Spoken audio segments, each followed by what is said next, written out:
Now I suppose that you already have MySQL Workbench installed on your machine. We will go through it. We will see how to use it, what different functionalities we can utilize from that application. And we will first start using it with mainly DML. We'll just use some DDL to create the tables and to create the database, but we will not dive into details. It's just going to be a script that you copy and paste and then run. And then after we finish with DML, we will dive more into what goes into such script. Now we will explore inserting, updating, we will explore deleting, we will explore data retrieval. And the easiest one of those is data retrieval. So we will start with data retrieval. The most popular query in SQL is the select query. So we will select column or columns from table or tables, and then we have some kind of optional statements. We will talk more about those optional statements, but this is the general syntax. So we have select, and then we have all or distinct. We can have one of those keywords, and then we have our column list, and then from our table list, and then whatever you see in square brackets is optional. But the two parts that have to be in the select statement are the select clause and the from clause. Now, before we go more into this, we need some data to be able to work with such query. So I will go and open up my SQL Workbench, and you will have something like this, but without these connections. So these connections are connections that I created, and you will need to create a connection first. You will click on this plus sign, and it will pop up this menu for you. So you can put a connection name. So this is just for your own reference. You can name it whatever, any connection name. And since you are working on your machine, the host name is going to be the local host, which is 127.0.0.1. Port is going to be 3306. Do not change these. As for the username in your setup, if you change the username, you place the username here, and then you come here and place your password that you put in your setup for MySQL Workbench. Now again, if you're using a Mac, like I'm doing, you will have to go through terminal and then reset your password from there. There are many resources online on how to do that, and if you are still struggling with it, just shoot me an email and I will help you with that.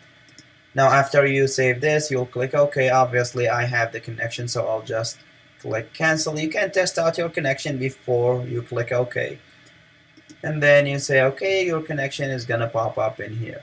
Now once you click on one of your connections, you will be greeted with something like this, but without anything on the side here. You might have SYS only. Now these are all databases, and I will create a new database for this course. I already have two of them for CS 3200, but this is the summer course, so I will create one for this course. Now if you look at these buttons on top here, there is this button which says create a new schema in the connected server. Click on this. This is how you create a database. Now I will call this CS 3200, and then I'll say S, for example, or underscore. You can call it whatever name you want. And I will apply it. This is the code that you need to deal with. I'll just keep the code as is. And then I'll say close. Now I have my database pop up here. Now if you look closely, one of them is in boldface print. The database that is in boldface print is the highlighted database, which is what we call the default database. Now you have to set up your default database to be able to execute your queries on that specific database. So I will just double click it to set it as the default database, and now as you can see, it has boldface print on it. I can go ahead and delete those databases. So this is how you delete databases, drop schema, and I will keep this database right here. Now if I expand it and look at the tables, I don't have any tables, I have nothing. So I need to create some tables, load some data to be able to test out my select statement. Now I provided you with this file on Canvas. It's called database or dataset. You can just copy everything in there, paste everything in here, and then you see this lightning bolt.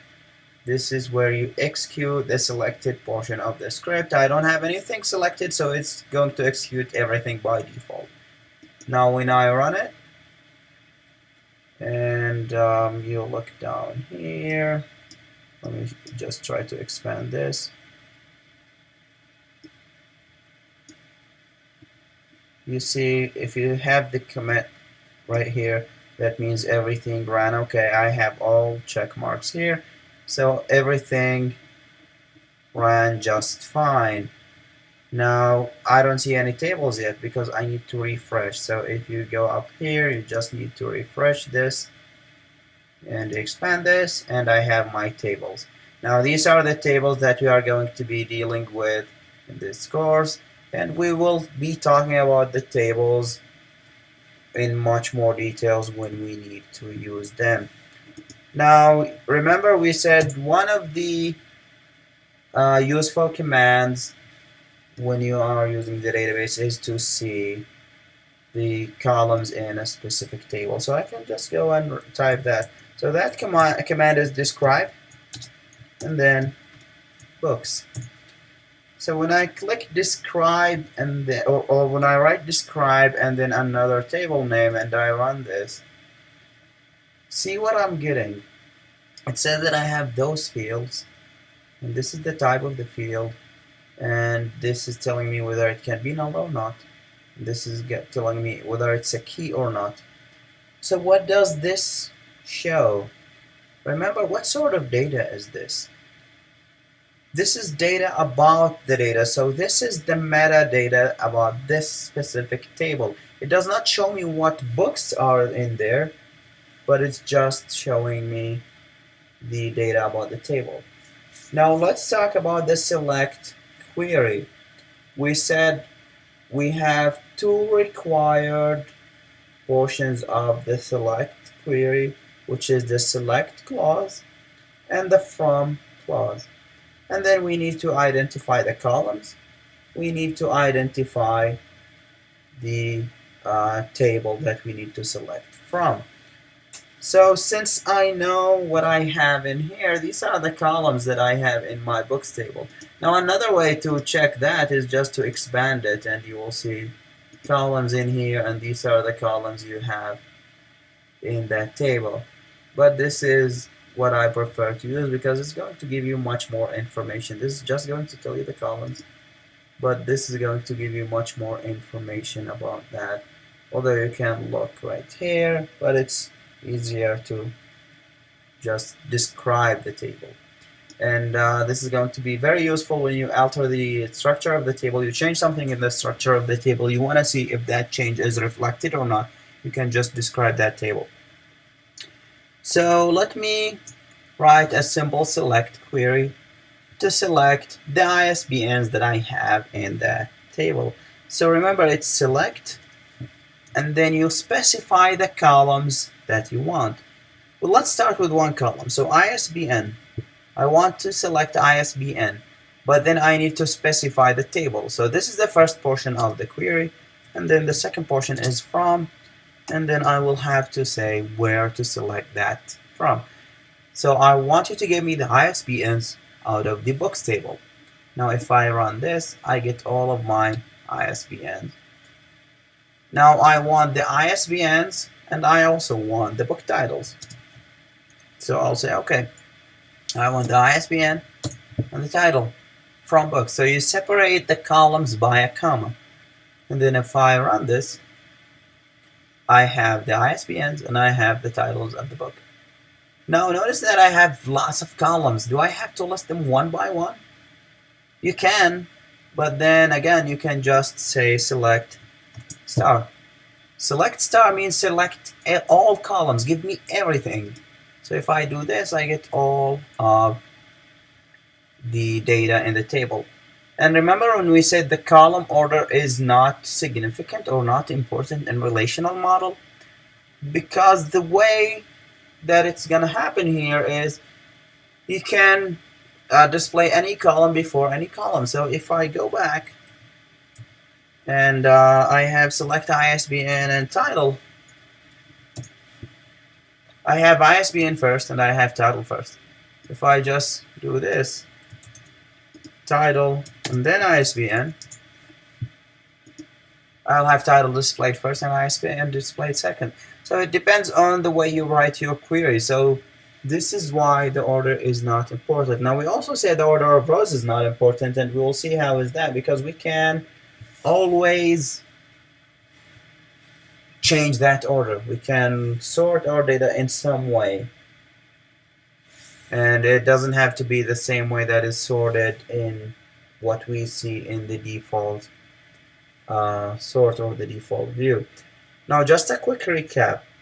If you want to select one column, you type that column name. You want to select more than one column, you separate them by commas. You want to select all columns, you just say select star from that table. And this is the basics of a select query.